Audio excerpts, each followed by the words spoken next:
Hello and welcome to lecture number 26 in the course Computer Graphics. We will continue our discussion on the graphics pipeline. For a quick recap, let us just go through the stages. So, we have already discussed the first stage, that is object representation, second stage modeling transformation, third stage lighting, fourth stage viewing pipeline, and the only stage that is remaining is the fifth stage, scan conversion. We are currently discussing the fifth stage. In the last lecture, we talked about rendering of lines, which is part of the fifth stage, and there we talked about a very intuitive approach as well as a slightly improved approach, that is the DDA methods. Today, we will continue our discussion on line rendering, where we will talk about even better approach, and also we will discuss rendering of circles. Now, before we go into the discussion on a better line rendering approach, let us quickly recap what we have seen in the previous lecture on line rendering. So, the idea was to map a description from viewport to a pixel grid. That is of course, the objective of the fifth stage. In order to do that, simplest approach is just to round off the real coordinates to the nearest integers, which are pixels. For example, from 2.3, 2.6 to 2.3. Now, this is good for points, but for mapping lines or circles or other primitive shapes, this may not be good. And for line, what we did? So, we first assume that a line segment is defined by the endpoints, and our objective is to map all the points that are on the line to the appropriate pixels. The straightforward approach that we discussed is that first we map the endpoints to pixels, then we start with one endpoint, which is having the lower x and y coordinate values. Then we work out y coordinate values for successive x coordinates, where the x coordinates differ by 1, because we are talking of pixel grids. And then these y values that we computed are mapped to the nearest integers, thereby getting the pixels. Now, this approach has two problems. First, we require multiplication, which is a floating point operation, and secondly, we require rounding off, which is also a floating point operation. Now, these floating point operations are computationally expensive and may result in slower rendering of lines. To improve, we discussed one incremental approach. There, we did not go for multiplication, instead we used addition. So, to compute y, we simply added this m value to the current value, or to compute x, new x, we simply added this 1 by m value to the current x value. Now, when to choose whether to compute x or y, that depends on the slope. So, if the m value is within this range, then we compute y given x, otherwise we compute x given y using the line equation. Now, the DDA can reduce some floating point operations, as we have discussed, particularly multiplications. However, it still requires other floating point operations, namely additions and rounding off. So, it is still not completely efficient, so to speak, and we require a better approach. One such approach is given by Bresenham's algorithm.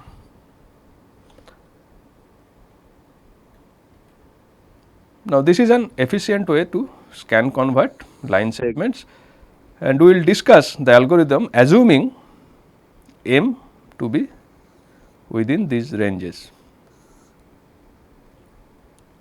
That means, we will concentrate on computing y value given the x value. Now, let us try to understand the situation. Suppose this is the actual point on the line and we are moving along the x direction. The current position is given by this point x k y k. Now, the actual point on the line is a floating point number, real number. So, we need to map it to the nearest pixel grid point. Now, there are two potential candidates for that. One is this pixel or the upper candidate pixel, that is x k plus 1, y k plus 1, and the other one is the lower candidate pixel, that is x k plus 1 y k, and we have to choose one of those. How to choose that? Our objective is to choose a pixel that is closer with respect to the other pixel to the original line. So, between these two pixels we have to decide which one is closer to the original line and choose that pixel. Let us denote by d upper the distance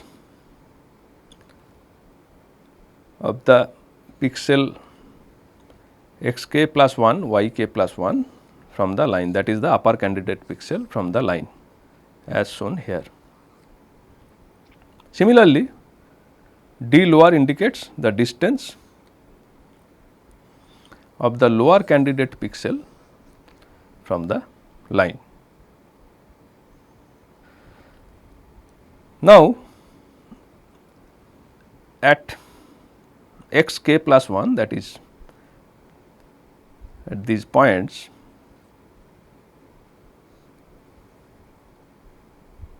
y is given by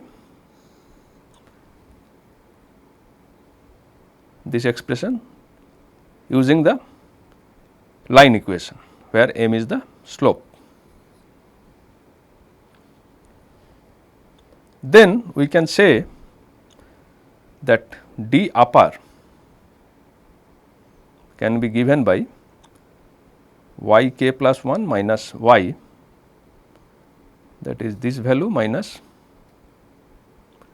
this y value, which is given here, or this expression. Similarly, d lower can also be given as y minus y k, as you can see here. This is the y value and this is the y k value.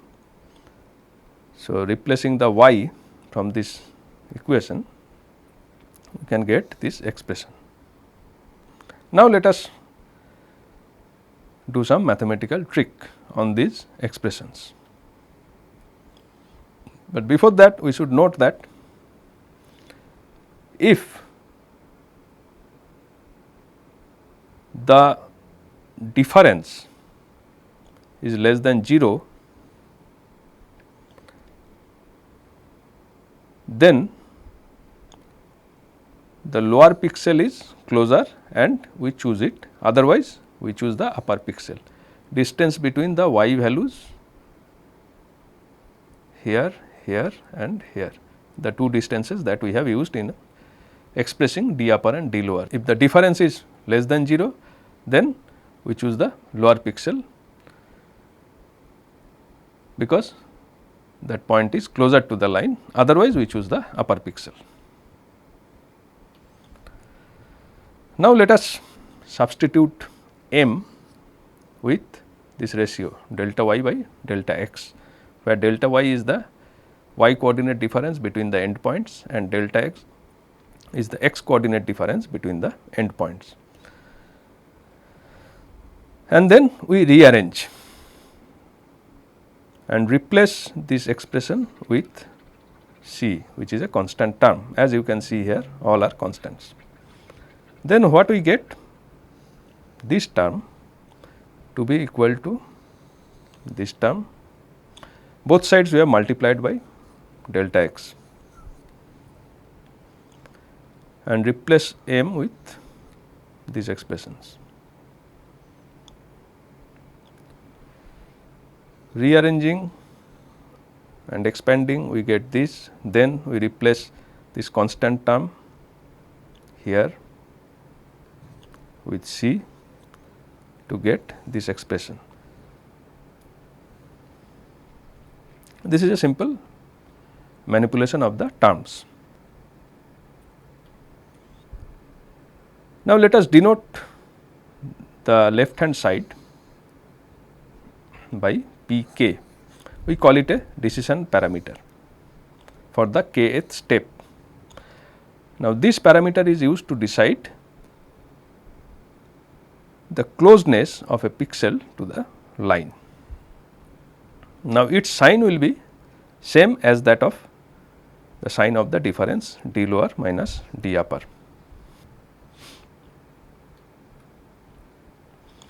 Thus, if pk is less than 0, then this lower pixel is closer to the line and we choose it, otherwise we choose the upper pixel. So, that is at step k. Now, at step k plus 1, that is the next step,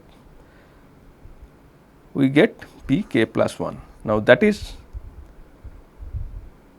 essentially given by this expression, where we replaced xk with xk plus 1 and yk with yk plus 1. These two terms we replaced with the next term.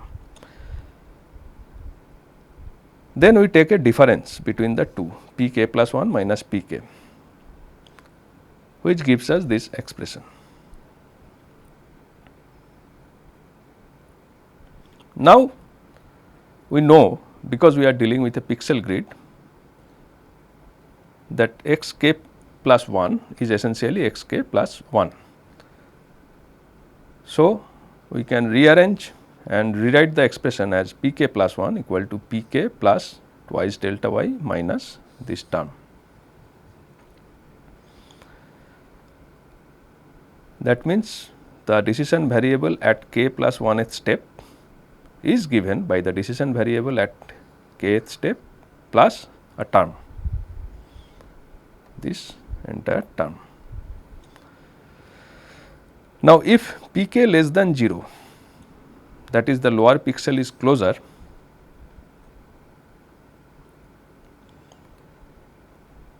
then we set yk plus 1 equal to yk. Otherwise, we set yk plus 1 equal to yk plus 1.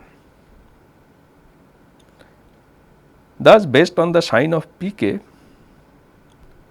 this term becomes either 0 or 1. So, you can see the physical significance from this figure. So, if pk is less than 0, that means in the current stage lower pixel is closer, that means we have chosen this one. Then in the next stage we have to choose yk plus 1 equal to yk, that is the lower pixel. If that is not the case, then we have to choose yk plus 1 equal to yk plus 1, that is the upper pixel. So, depending on the sign of pk, this term yk plus 1 minus yk turns out to be either 0 or 1. If pk less than 0, then this is 0. If pk not less than 0, then it is 1.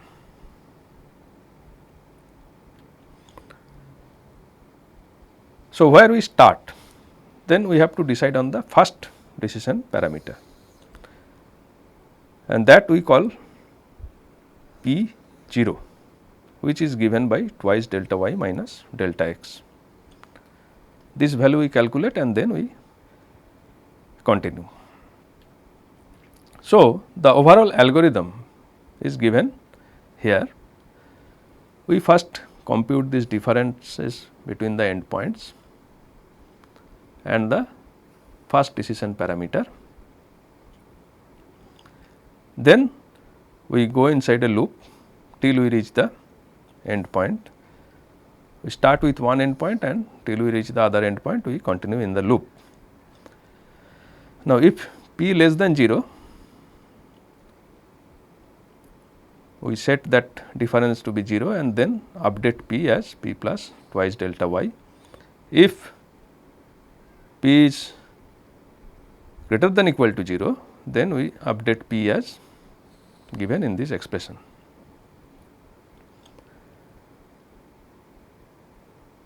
And then add the corresponding x y value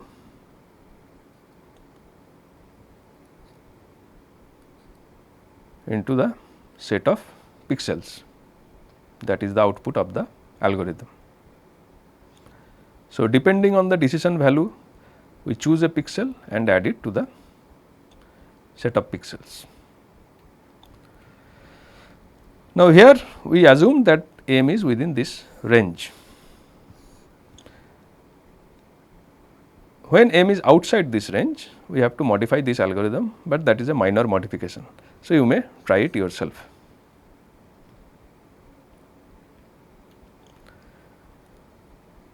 So, what is the advantage of this algorithm? Here, if you note, we are choosing the pixels at each step depending on the sign of decision parameter, and the decision parameter is computed entirely with integer operations. So, there is no floating point operation. Thus, we have eliminated all floating point operations, additions, rounding off as well as multiplications, which is a huge improvement, because in reality we need to render large number of lines in a short span of time, very short span of time. So, there this saving is substantial. There are even better approaches, but we will not discuss those any further. Now, let us try to understand the algorithm in terms of one example. We will continue with our example that we have introduced in the previous lecture. So, this is the line segment given, these are the endpoints already mapped, and our job is to find out the intermediate pixels that correspond to the points on the line. So, we will start with computing delta x, delta y and initial p. Then we start with one endpoint and add it to the list of pixels, the endpoint. Now, we have computed p to be 1, which is greater than equal to 0. So, here the upper pixel is closer, that means we choose this one, we add this and update p with the expression to be minus 3, and 3 is added to the grid. Now, this is not the end point, we have not yet reached the end point. So, we continue. In the second execution, we check that p is minus 3, which is less than 0. So, in the second case, the lower pixel is chosen and we update p again to be 3, add this lower pixel to the output list and check whether we have reached the endpoint. Since we have not yet reached, we continue the loop, and in this way we continue to get other points. So, in the next stage p equal to 3 greater than 0. So, we choose the upper pixel, add this one to the output pixel list, continue the loop. Since we are yet to reach the end point, then we find p to be -1 less than 0. So, we choose the lower pixel, add the pixel to the output list, and now we see that we have reached the other end point. So, we stop the loop and add the other end point into the list. That is our last step. So, finally, what are the points that we get? These are the pixels that we get following the steps of the Bresenham's algorithm. Now, you can compare it with the previous methods that we used. However, while comparing, you should keep in mind the number of floating point operations that we avoided, because that is the advantage. So, if you find that both the sets or all the sets that we have found earlier are same, that is not a problem, because we saved in terms of computation. So, with that we end our discussion on line scan conversion. So, we learned 3 things. First, we started with a simple approach, found its problems. Then we discussed one improved approach, that is the DDA approach, and then we finally discussed even better approach, the Bresenham's line drawing algorithm, which eliminates all the floating point operations. Now, we will move to scan conversion of another primitive shape, that is circle. Initially, we will assume that the circle is centered at origin with a radius r, and its equation is given by x square plus y square equal to r square. We all know this equation. Now, in the simple approach, the most intuitive and straightforward approach, what we do? We solve for y after every unit increment of x in the pixel grid by using the equation. Clearly, here we have lots of computations, floating point computations, which involve square root and multiplications, because r need not be integer. So, this is inefficient. We may also need to round off the computed values, which is addition of other floating point operations, and the pixels that we obtain may not generate smooth circle, because there may be gap between actual points and the chosen pixels after rounding off. So, it suffers from many problems, and we require a better solution. Let us try to go through one such solution, which is called the midpoint algorithm. Now, this algorithm exploits an interesting property of circle, that is called 8-way symmetry. Now, what is this property? If we look at this figure, we will see that this is the origin and the circle is around the origin, we can divide the circle into 8 quadrants. These are the quadrants, and if we determine one point on any quadrant, say this point, then we can determine 7 other points on the circle belonging to the 7 quadrants without much computation. So, if this point is x y, then we can say this point will be y x, will be y minus x, this one will be x minus y, this one will be minus x minus y, this one will be minus y minus x, this one will be minus y x, and this one will be minus x y.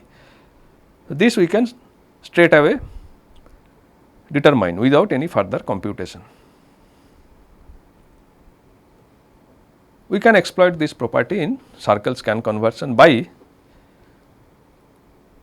computing one point on a quadrant and then use that point to derive the other 7 points on the circle. That means, we determine one pixel and from there we determine the other 7 pixels. So, instead of determining the pixels through computation 8 times, we do it once and the other 7 time computations we save. Now, let us see how to determine a pixel for a given quadrant.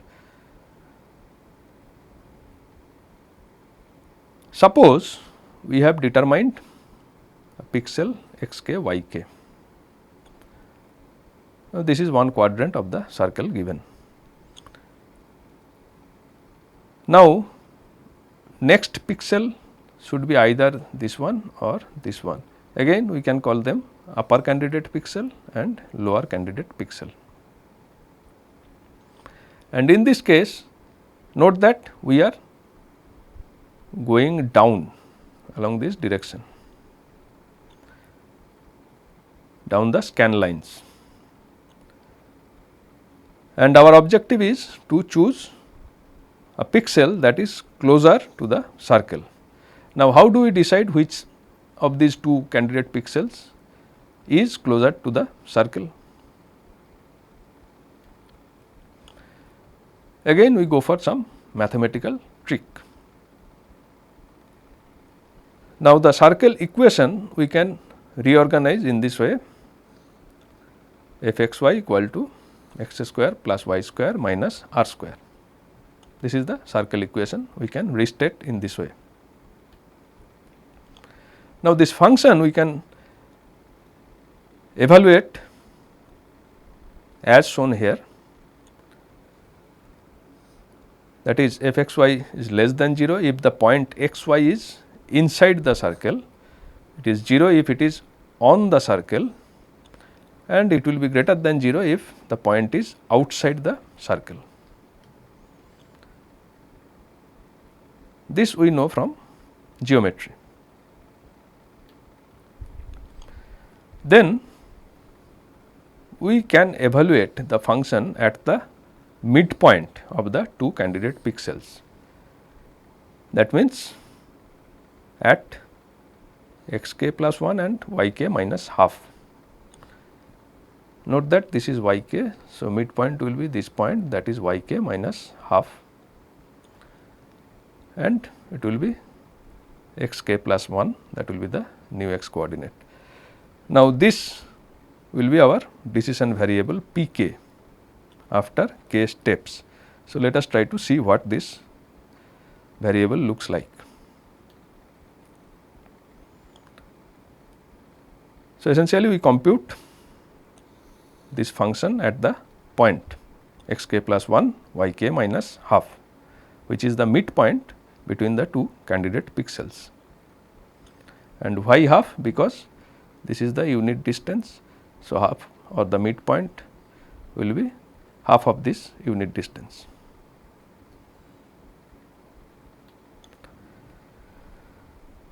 So, p k will be the function value at this point.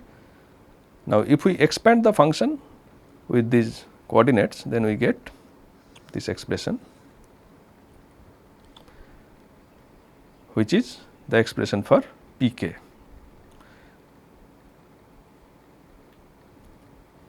Now, if pk is less than 0, that means the function evaluates to be less than 0, then we know from the geometric property that midpoint is inside the circle.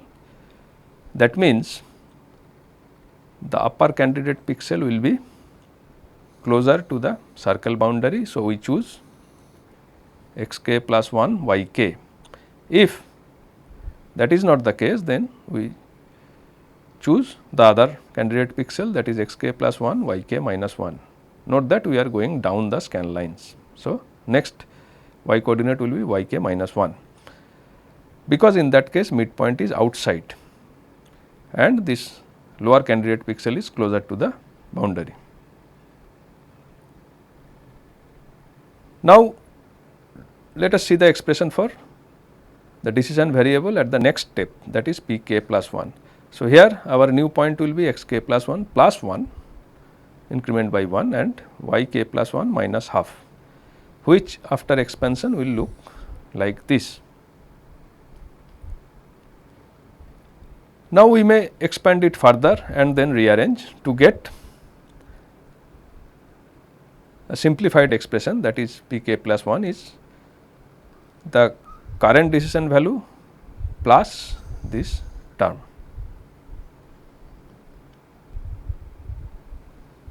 Now, yk plus 1 is yk if pk is less than 0, that we have already seen. So, in that case pk plus 1 will be pk plus 2 xk plus 3.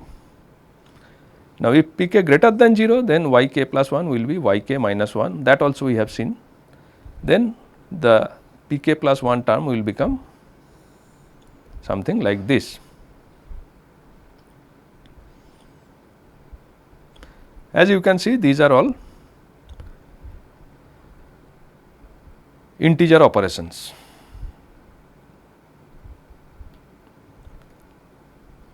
And we choose the pixels based on an incremental approach, that is computing the next decision parameter from the current value, and that too by avoiding floating point operations. However, that need not be the case, because here the initial decision parameter or decision variable involves floating point operation, and we have to keep that in mind, that unlike the Bresenham's algorithm, although the expression for computing the next decision variable does not involve any floating point operation apparently, but when we start with maybe a floating point value and then that will remain. So, here we are not completely eliminating floating point operations, but we are reducing them significantly. So, what is the complete algorithm? We first compute the first decision variable,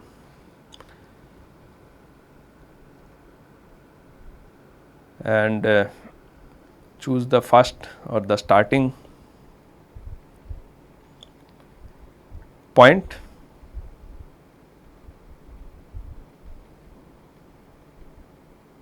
Now, one point we have chosen, then using symmetry we can add 4 other points or pixels. Now, when the decision parameter is less than 0, we update the parameter in this way and get the pixel to add to the set of pixels. When the decision parameter is greater than 0, then we update the decision parameter in this way and get this point as the new pixel. And then we add the new pixel to the list of pixels, plus we add the 7 symmetric points. using the symmetric property, and we continue it until we reach the end of the quadrant. So, that is how midpoint algorithm works.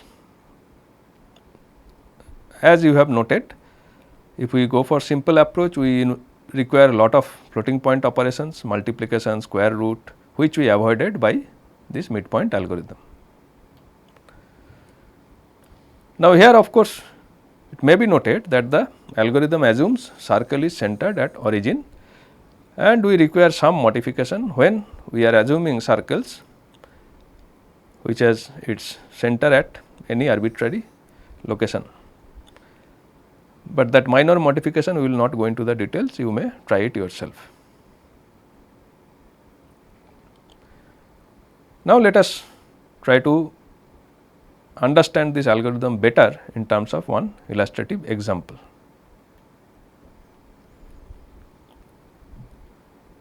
Let us start with the assumption that we have a circle with radius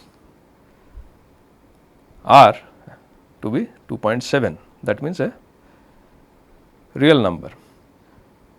Now, let us execute the algorithm to find out the pixels that we should choose to represent the circle. First stage is compute p, which is 5 by 4 minus r, which gives us this value, and we start with this point by rounding off r to 3, and we get this point as the first point in our list, first pixel, and based on this first pixel we add other 4 pixels in the output list. Then we enter the main loop. So, we have p less than 0, then we update p as per the expression for p less than 0, and then get this new pixel value. With that we add 8 pixels to the output list, 1 3, 3 1, 3 minus 1, 1 minus 3, and so on.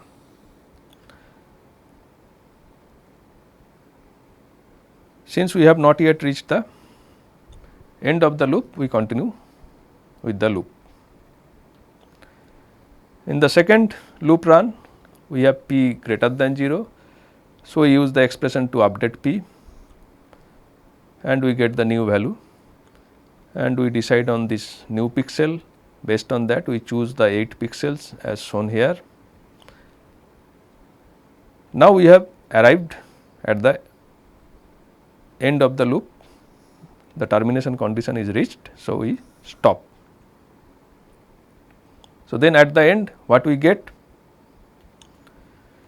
We get 20 pixels shown here.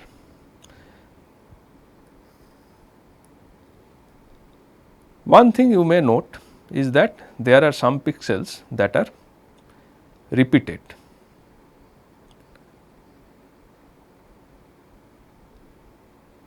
For example, 2 2 occurred twice, minus 2 2 occurred twice, 2 minus 2 occurred twice. So, this repetition is there at the end of the execution of the algorithm. These duplicate entries we need to remove. So, before rendering we perform further checks and processing on the output list to remove such duplicate entries. So, the algorithm may give us a list having duplicate entries. We need to perform some checks before we use those pixels to render the circle to avoid duplications. So, that is what we do to render circle. So, we have learned how to render line, we have learned how to render circle. In both the cases, our objective was to map from real number values to pixel grids and our objective was to do so without involving floating point operations to the extent possible, because in practical applications we need to render these shapes very frequently, and there if too many floating point operations are involved, then the speed at which we can render may slow down, giving us the perception of a distorted image or flickers which are unwelcome. In the next class, we will discuss more on rendering other things.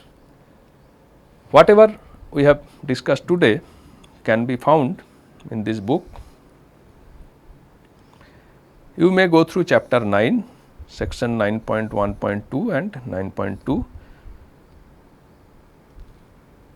to get the details on the topics that we covered today. So, we will meet in the next lecture.